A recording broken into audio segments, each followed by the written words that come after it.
3,000 miles to the west, Hollywood studios provide the American public with a constant diet of spectacle and romance, legacy of the Depression years.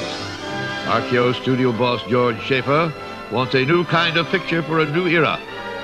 Offers Orson Welles a 2-picture deal.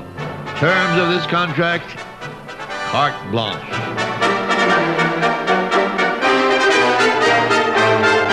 July 1939, Orson Welles arrives in Hollywood. Everybody knows that you had the most astonishing contract that Hollywood has ever provided. Yes. Ever. Not financially speaking, in terms of authority and rights. Financially, it wasn't extraordinary in any way at all. It was extraordinary in the control it gave me over my own material. You had total control. Total control, so much so that the rushes, which I perhaps should explain that are the pieces of film that are shown at the end of the day's work, as I'm sure you understand, and are always checked by everybody in the studio, department heads and the bankers and distributors and everything, long before there's a rough cut.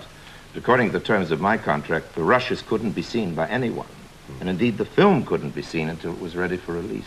Because you were 25 and you had this amazing contract, did you sense an enormous amount of resentment around Hollywood? Yes, of course. Of course, a big resentment. Ward Bond cut my tie off in the middle of Chasen's restaurant.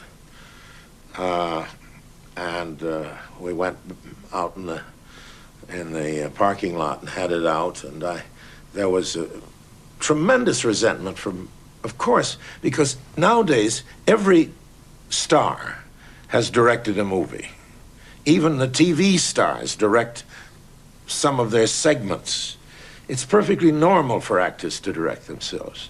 But nobody had done that since von Stroheim, and it was unheard of.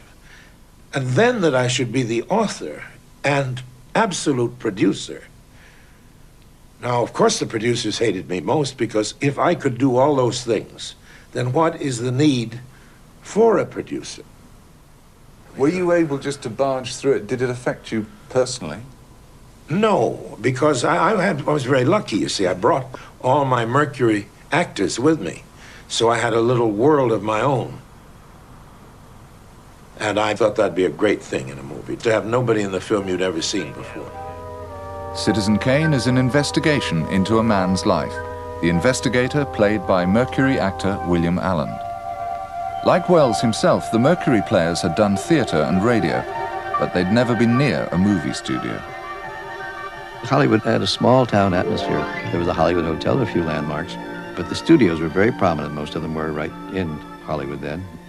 I remember driving up to RKO, there's all this stucco buildings, through archways and walking into this magical land, and it was magical, I must say. People walking around just like you see today with all different costumes and excitement. And we were excited. We had a beautiful suite of offices, and I don't think any of us realized what an impact we were making on the place, because we were a bunch of 22, 23-year-old kids, really. And we had moved in and taken over this studio, and all these people were looking around wondering who the hell we were and what did we think we were going to be doing.